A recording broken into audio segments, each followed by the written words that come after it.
Hey everybody, Josh Kelly, Citadel Benefits Group. Just want to make an awesome introduction here to my friend Logan Strobeck. He is with Innovative Health Insurance Advisors out in Las Vegas. We have been looking for a great partner in this space. As you know, with our SMRT program, one of the requirements we have is somebody has to have some type of a health plan, whether that be major medical through their work or on a spouse's plan or mom and dad's or individual policies. But we know that there's still a lot of people that are not insured out there. And we want to make sure we do everything super, super compliant. And this is a great option and a great solution that first one, I feel like I could put my whole agency behind, and we could talk about it. If you're an agent watching this, you're familiar with MEC plans, minimal essential coverage type of deal. If you're an employer watching this might be brand new to you. But a lot of times I look at MECs as let's just check the box for compliance so we don't get fined. We'll let Logan talk about some of that.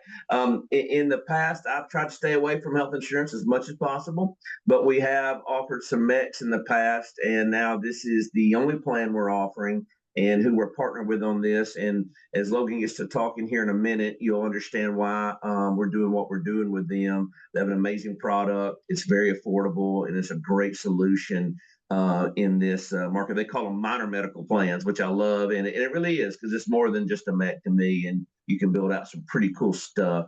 So Logan, if you would real quick, tell them about you, tell them about Innovative, anything you want to say before we jump into the meat of the call. No, well, I appreciate it. So my name's Logan. I'm the VP of Sales Operations at Innovative Health Insurance Advisors. To give you a little bit of background on us, we've been around since 2012. We're the largest providers of MEC plans in the U.S., and that's why we're partnered with Josh. Awesome, man. Awesome. I appreciate that.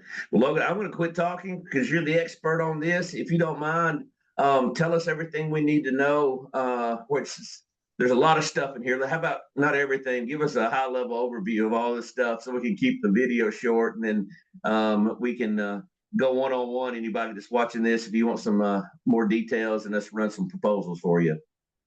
Yeah, well, appreciate the introduction. So the easiest place to start when it comes to MEC plans in general is talking about ACA compliance. Obviously, that's what created these plans, that's behind these plans. So first things first is the A penalty, right? In order to satisfy the A penalty, you gotta make the offer of coverage to individuals that is at least minimal essential coverage. Like Josh had mentioned, most of the time people see MEC as just checking that box, right? We wanted to expand our plans above and beyond checking that box. You're also looking at the B penalty, which is that it has to meet minimum value and affordability to satisfy both A and B. Now, the A penalty in general is the hammer penalty, because if you're not offering insurance and somebody goes and gets a premium tax credit, then you're going to be fined on every employee in the company, not just the one who went to get the premium tax credit. The B penalty is a little bit less severe because you're only being penalized on that individual that went to get that premium tax credit. So that's the best place to start. We want everybody to know that, hey, here's the risk for A, here's the risk for B. So how do you satisfy these? Well, there's a couple ways to do so. So when it comes to the A penalty, first we can satisfy the A penalty just by offering a MEC plan in general. It can be completely voluntary, and employees can take the plan if they want. Boom, that satisfies you for the A penalty. You're still at risk, however, for the B penalty. Now, there's a couple of unique ways to satisfy the B penalty, one of which is by utilizing a MEC plan alone. And how you do that is if you auto-enroll employees, and the employer sponsors the plan, then all of those employees are in an employer-sponsored health plan that is at least minimal essential coverage, and that will bar employees from going and getting a premium tax credit because they're taking advantage of an employer-sponsored plan. Now, the risk behind that would be that maybe an employee says, hey, I have coverage elsewhere, and they don't, and they go and get a premium tax credit, then you'd be at risk for the B penalty. So it's a low risk, high reward. The reason that that's a big win is because you as the employer are becoming an employer of choice. You're offering to pay for these benefits for your employees. You're giving it to them no matter what, whether or if they don't have insurance, they get insurance. So that's a big win. Now, the other way to do it is by offering a minimum value plan. Now, minimum value is not a MEC plan, but it's something that we've built in with our MEC plans to make a foolproof ACA compliance strategy. Now, how we do that is through offering 3 different plans. The first 2 are MEC plans, and then the last is an MVP plan. So I'll cover all of those things as we get through the plans on an individual level. And the first thing I'm going to cover is just MEC by itself. But like I said, the ACA compliance and those penalties is really the important thing when it comes to selling MEC plans, because your goal is to get people the coverage and protection that they need from those penalties. Secondarily, when you partner with a SIMR plan, it's a huge win because it satisfies that insurance requirement. So jumping into our minor medical plans, I'm going to share my screen here. So first thing we're going to look at is our large group plan offering. So our large group plan offering is for 25 employees minimum. And what that means is it's not a minimum enrollment requirement, it's a minimum billing requirement, meaning that you're going to be charged for at least 25 employees regardless of enrollment. So if you got 20 employees to enroll, you'd be charged 5 Ghost Lives.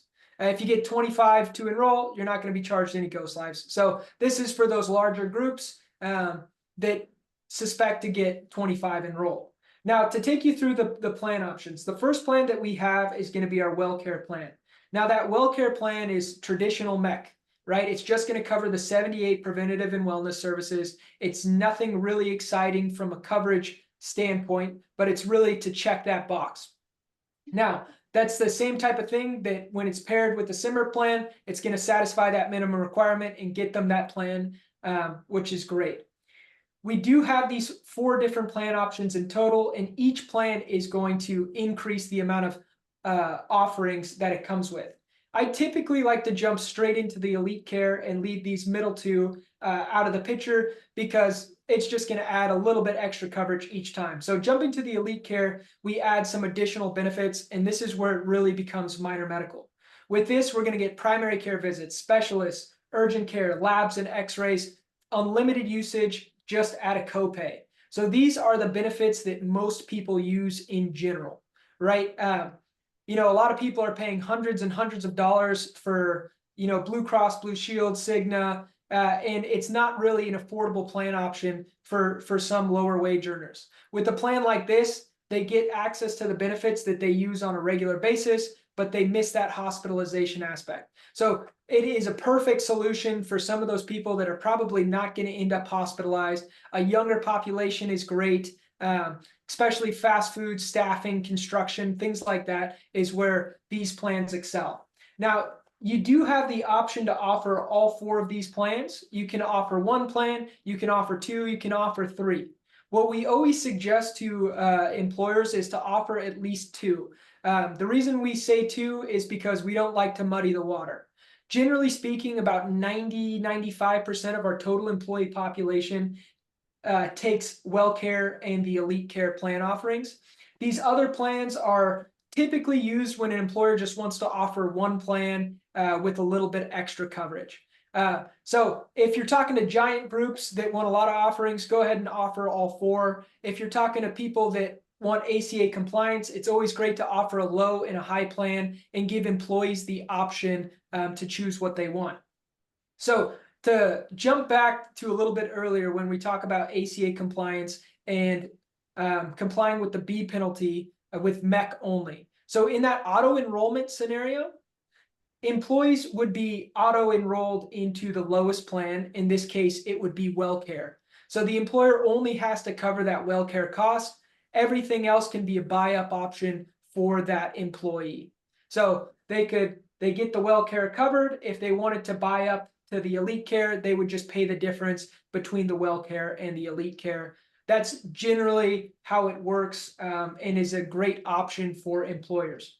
Now, if you're looking at this and you're thinking, what are the chances I can get 25 people enrolled? You know, we don't expect enrollment like that. We do have a small group plan option. Now, the small group plan option is exactly the same as the large group. The only thing that is different is going to be the price of the plans. The reason that the plans have to increase in price is because we're accounting for claims, right? With less people on the plan, claims may not be paid for, so the price increases just a tiny bit. But if you're expecting a lower enrollment, this is definitely the way to go. Huge win. Same thing, you can satisfy the A penalty just by voluntary. If you want to do both A and B, you can do that on a auto enrollment basis. And then the last plan option that I really wanted to talk about is our trio bundle. And that's kind of the foolproof plan option, but I want to talk about a little bit pros and cons on offering this.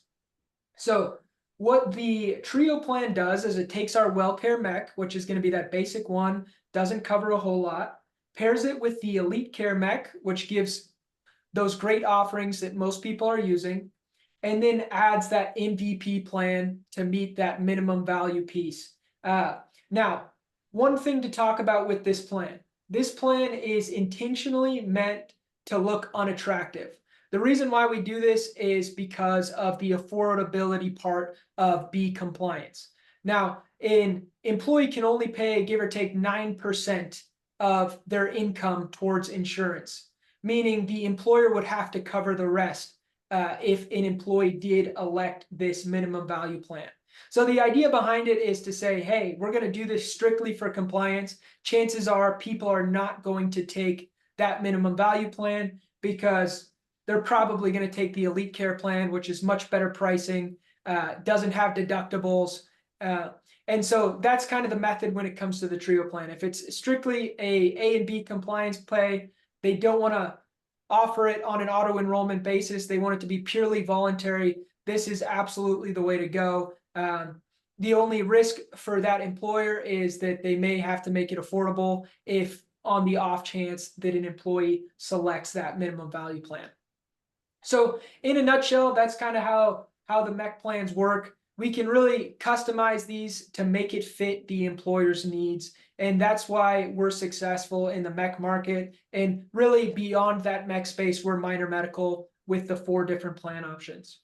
So as things come up, just let me or Josh know, and we can certainly help you figure out the logistics and basically putting together a plan that works for your clients or your company. Thanks so much, Logan. So that was great, guys. And if you want to quit sharing your screen right there, Logan, a couple things I want to tell them.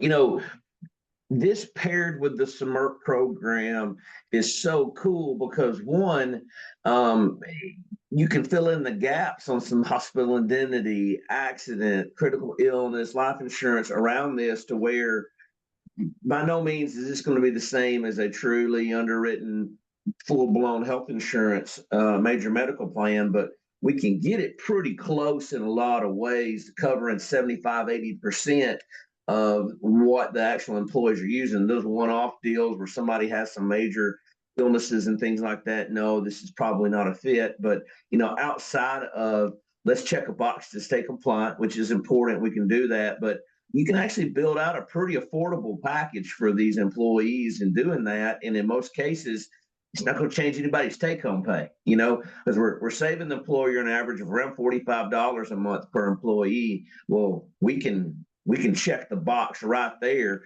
with that. So if they need to offer just even the basic well care, that's covered. So that's a no net cost to the employer right off the bat. And then we add all the other pieces in. It's a really, really cool situation. Couple questions for you, Logan, on that. As far as filing claims and the network, can you explain to us how that works and what we need to know about that piece on it? Yeah, so the claims costs are completely built into the price. So they're never going to be charged for utilization. The only thing that could happen is down the road, the price might increase a tiny bit. The network is multi-plan PHCS. Gotcha. And as far as filing claims, is this something that the employees will file with Innovative Health and then you pay them, or do you guys pay the providers directly? Yeah, so it's not like an indemnity plan. You're going to show your card. It acts just like regular insurance. You pay your copay. and the rest comes from us. Perfect, perfect. Well, I think that's pretty much it for the high level stuff. Again, we can do a lot of really cool stuff pairing this with the SMRP, or even if you don't want the SMRP, you just want this. If you're an employer and your agent or broker shared this with you, get with them. We can build you out a plan. Obviously, reach out to us here at Citadel, and we would love to help you in any way possible. And if you're a broker checking this out, call me. We can get you fixed up with that as well. Website is www.citadelbg.com. That's CITADELBG.com. All of the info is on the homepage of our YouTube here, and you get my contact information there. Josh at Citadel BG is my email, or you can call us at 866-826-5309, and we'll get you fixed up. Logan, thanks again. Everybody that's watching it, thank you for watching it. If there's anything we can help you with, we would love to. Have an amazing day.